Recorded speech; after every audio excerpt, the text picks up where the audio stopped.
வணக்கம். நான் உங்கள் டாக்டர் சிவகுமார். வெளியில் தெரிகிறது ஒரு ரூபம், ஆனால் உள்ளுக்குள்ளே தெரிகிறது பல ரூபங்கள். அதனால தான் எங்களை எப்போதுமே நாங்கன்னு சொல்கிறோன்னு வடிவேல் அவர்கள் காமெடிக்காக சொல்லியிருந்தாலும் 100க்கு 100 உண்மை. நம்ம உடம்புல இருக்கிற அணுக்கள் வெறும் 37 ட்ரில்லியன் அணுக்கள் தான். ஆனால் நம்ம உடம்புல வாழ்கிற மைக்ரோ ஆர்கானிசம்ஸ் கிட்டத்தட்ட 100 ட்ரில்லியனை தாண்டும். இதில் பாக்டீரியா, வைரஸ், ஃபங்கின்னு எக்கச்சக்க ரூபங்கள் தெரியுது. இதனால் நமக்கு ஒன்றும் செய்யாதா அப்படின்னா ஒன்றும் செய்யாதாவா? இதனால் நிறைய நன்மைகள் உண்டு. நம்ம ஆரோக்கியத்தை பாதுகாக்கிறது மட்டும் இல்லாமல் பல நோய்கள் வராமையும் தடுக்குது. இந்த வீடியோவில் எதை பற்றி பார்க்க போகிறோம் அப்படின்னா, இந்த மைக்ரோ ஆர்கானிசம்ஸ், அதாவது நல்ல நுண்ணுயிரிகள் வாழ்வதற்காக நாம் செய்ய வேண்டியவை இல்லை, சாப்பிட வேண்டியவை என்னென்ன, அதை பற்றி தான் இந்த வீடியோவில் பார்க்க போகிறோம்.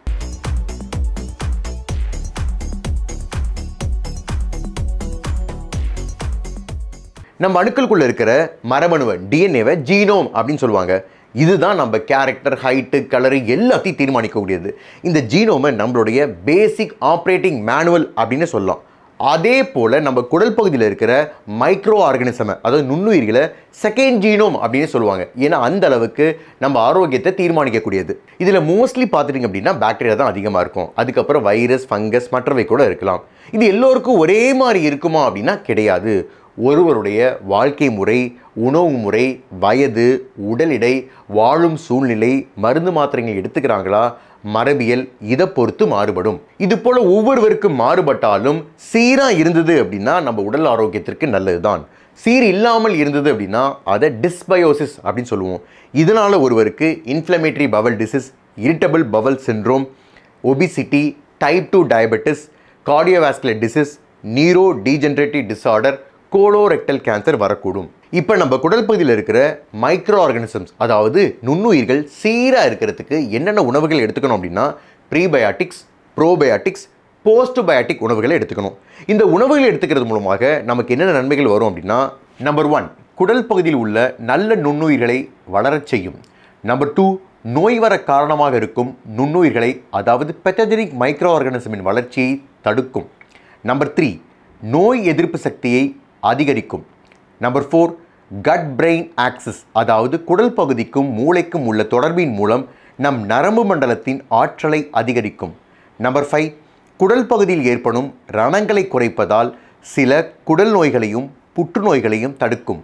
இவ்வளவு நன்மைகள் செய்யக்கூடிய ப்ரீபயாட்டிக்ஸ், ப்ரோபயாட்டிக்ஸ், போஸ்ட்பயாட்டிக்ஸ் என்னென்ன அப்படிங்கிறத பார்ப்போம். முதல்ல ப்ரீபயாட்டிக்ஸ். ப்ரீபயாட்டிக்ஸ் அப்படிங்கிறது நம்ம உணவில் இருக்கிற ஃபைபர்ஸ், அதாவது நார்ச்சத்து. இதை காம்ப்ளெக்ஸ் கார்போஹைட்ரேட்ஸ் அப்படின்னு சொல்லுவாங்க.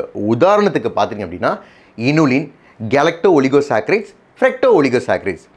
இந்த ஃபைபர்ஸை நம்மளால் செரிமானம் செய்ய முடியாது. அதனால் செரிமானமாகாமல் அப்படியே பெருங்குடலுக்கு போகும். பெருங்குடலில் அங்கே இருக்கிற பாக்டீரியா அதை செரிமானம் செஞ்சு அதை ஃபெர்மெண்ட் பண்ணி ஷார்ட் செயின் ஃபேட்டி ஆசிடை உருவாக்கும். இந்த ஷார்ட் செயின் ஃபேட்டி ஆசிட்னால தான் நமக்கு நன்மை உண்டாகுது. எந்தெந்த உணவுகள் எல்லாத்துலேயுமே இந்த ப்ரீபயாட்டிக் அதிகமாக இருக்குது அப்படின்னா நமக்கே தெரியும் ஃபைபர்ஸ் எதில் ஜாஸ்தியாக இருக்குன்னு. அதாவது முழு தானியம், காய்கறிகள், பழங்கள், பயிறு மற்றும் பருப்பு வகைகள். இரண்டாவது ப்ரோபயாட்டிக்ஸ்.